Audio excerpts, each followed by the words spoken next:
திராவிட முன்னேற்ற கழகம் வலிமையாக இருந்தால்தான் தமிழ்நாட்டை காப்பாற்ற முடியும்னு நம்பி இந்த இயக்கத்தை வந்து சேர்ந்திருக்கிறீங்க. கடந்த 5 வருஷமா எந்த துறை எடுத்து பார்த்தாலும் இதுவரை தமிழகம் கண்டிராத வளர்ச்சியை நம்முடைய தமிழ்நாடு பார்த்துச்சு.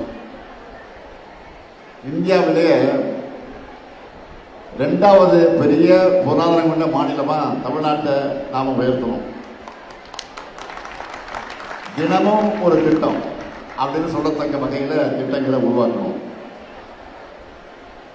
எல்லா தரப்பு மக்களையும்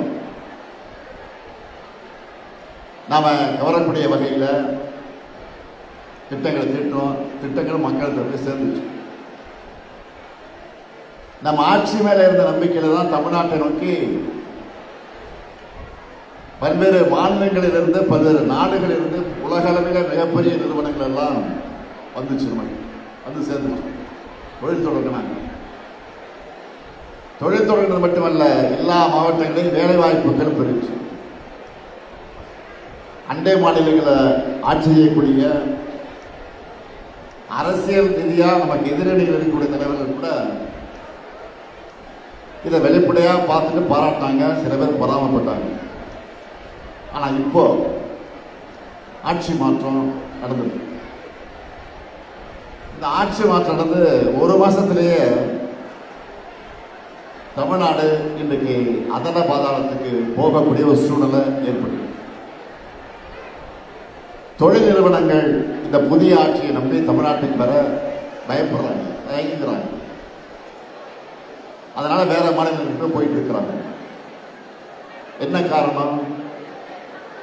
சட்டம் ஒழுங்கை பற்றி சொல்லவே தேவையில்லை. பாலியல் கொடுமைகள், போதை மருந்து நடமாட்டம், பெட்ரோல் குண்டு வீச்சு, அறிவார் வெட்டுகள், கொள்ளைகள், அராஜகங்கள்.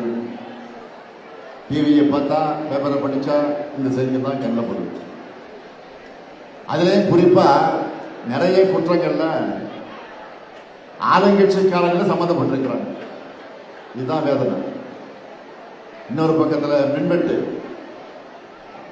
விவசாயிகள் போராட்டம், பல்வேறு பிரச்சனைகள். ஆனால் எதை பற்றியும் கவலைப்படாம ஒரு டேக் டைவர்ஷன் திசை திருப்புற வேலையில் இந்த ஆட்சி நடந்துட்டு இருக்காங்க. தவிர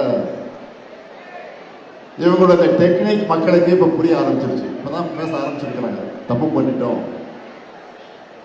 ஓட்டு போட்டவங்களும் கஷ்டப்படுறாங்க, ஓட்டு போடாதவங்களும் கஷ்டப்படுறாங்க.